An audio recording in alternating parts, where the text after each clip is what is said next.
নমস্কাৰ তোমালোকৰ বহুতে আমাক সুধি আছা যে আজি যেহেতু 3 তাৰিখ আছিলে আজি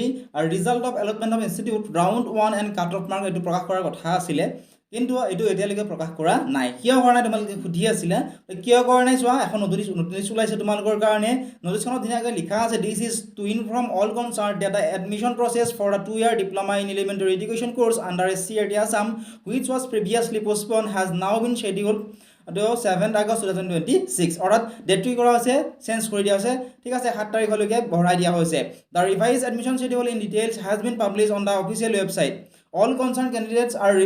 requested to visit the website for detailed information and complete the admission process as per revised schedule এতিয়া সো ডেটটো চেঞ্জ কৰা হ'ল গম পালা অৰ্থাৎ তোমালোকৰ 7 তাৰিখলৈকে আৰু শিডিউল কৰা হৈছে আৰু 7 তাৰিখে এইখিনি তোমালোকৰ সৈতে কি কৰিব তেওঁলোকে শ্বেয়াৰ কৰিব ঠিক আছে ৰাউণ্ড 1 আৰু কাট অফ মাৰ্কৰ ঠিক আছে এতিয়া সেই শিডিউলখনত আন কি লিখা আছে কিমান কোনকেইটা তাৰ ইম্পৰ্টেন্ট হয় এইখিনি আমি ধুনীয়াকৈ চাও আহা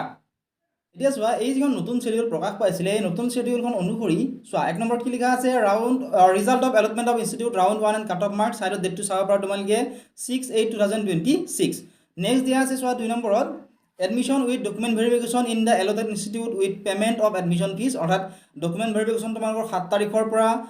তোমালোকৰ ষ্টাৰ্ট হ'ব ঠিক আছে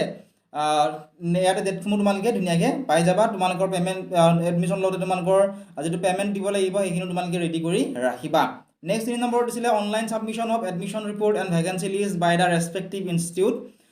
ইয়াতে 12/8/2026 ইয়াতে 5টা বজাৰ আগত হ'ব নেক্সট চোৱা publication of vacancy list 13/8/2026 next চোৱা তোমালোকে ৰাউণ্ড 2ৰ কথা সুধি আছিলে নহয় চোৱা result of allotment of institute round 2 and cut off mark এইটো তোমালোকৰ 14/8/2026 তোমালোকৰ এইটো ৰিজাল্টটো আহি যাব ঠিক আছে round 2 and cut off mark subject to availability of seats আশা কৰিছোঁ তোমালোকে এইখিনিৰ পৰা ধুনীয়াকৈ বুজি পালা যে কিয় এতিয়ালৈকে যি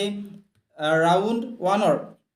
আৰু কাট অফ মাৰ্কটো কিয় এতিয়ালৈকে আমাৰ সৈতে শ্বেয়াৰ কৰা নাই ইয়াৰ যদি শিডিউলখন লাগে আমাক হোৱাটছআপ মেছেজ কৰি সুধিবলৈ নাপাহৰিবা আমি তোমালোক দি দিম লগতে এডিআৰ কাৰণে আমাৰ ফ্ৰী আৰু পেইড কোৰ্স আছে ফ্ৰী কোৰ্সত তোমালোকে 1 টকা পে কৰিব নালাগে আৰু পেইড কোৰ্সত যদি জয়েন কৰিব বিচৰা তোমালোকে 299 পে কৰিব লাগিব 1 ইয়াৰ ভ্যালিডিটি থাকিব ডেসক্ৰিপচনত এপটোৰ লিংক দি থোৱা আছে তাত ক্লিক কৰি তোমালোকে ডাউনলোড কৰি ল'ব পাৰিবা